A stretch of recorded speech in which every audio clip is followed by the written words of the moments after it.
Welcome to the Leading Sight News.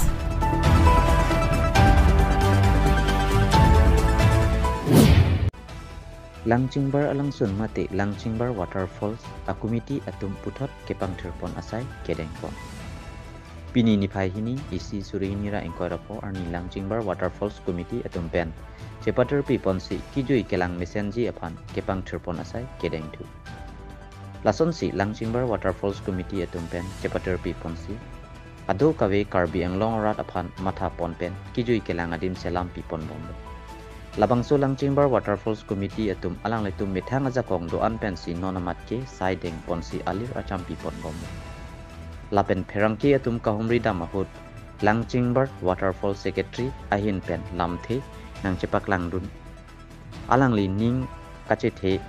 pon ala KACC keza kethe kiding atum nang acherap thito dun vekji pusi ning kethe pen towar cholang ding do pusi alangli tum ahin pen nang pachini do tangte berta ang pen arju ponsing so cheng den ta pen joyson terang daily report the Leading Sight News.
So kini ladak Langchingbar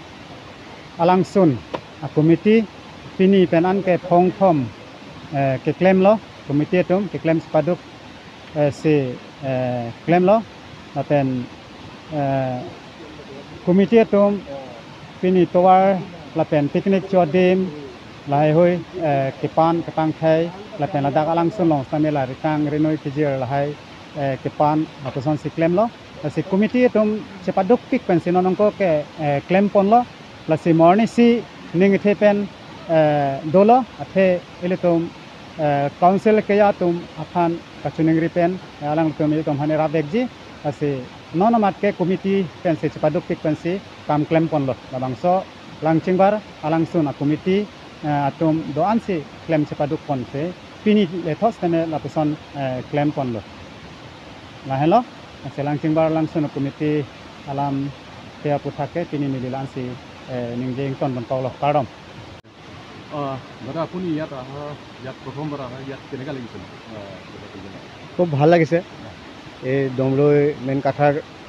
গাঁৱৰ কাষত যি Langchingbar জলপ্ৰপাত আহি ভাল লাগিলে আমি ইমান ধুনীয়াকৈ এটি জলপ্ৰপাত ইয়াত আছে বুলি আমি ভবা নাছিলোঁ কিন্তু আজি আহি চালোঁ যে আপোনালোকৰ কমিটিয়ে ইয়ালৈ অহা ধুনীয়া সুবিধা কৰি দিছে আৰু ইয়াত পিকনিক খোৱাৰো দেখিছোঁ আপোনালোকে সুবিধা কৰিছে আৰু ভৱিষ্যতে ইয়াত বহুত ডাঙৰ এটা পিকনিক ঠাই হ'ব বুলি আমি আশা কৰিছোঁ কাৰণ কেলৈ বহুত ধুনীয়া এটি জলপ্ৰপাত আছে ইয়াৰ ওপৰলৈও জলপ্ৰপাত আছে এতিয়া আপোনালোকে যিখিনি কষ্ট কৰি দিছে এদিন সকলো অসমৰ লগতে ভাৰতবৰ্ষৰ বিভিন্ন ঠাইৰ পৰা ইয়ালৈ পৰ্যটক আহি চাবলৈ সুবিধা আপোনালোকে কৰি দিব আৰু খুব ধুনীয়া লাগিছে ইয়াত আহি নতুন বছৰ আপোনালোকৰ শুভেচ্ছা থাকিল আৰু লগতে এই ঠাই জেগাৰ উন্নতিৰ কাৰণে আপোনালোকে যিখিনি কষ্ট কৰিছে তাৰ কাৰণে আমি শলাগ লৈছোঁ।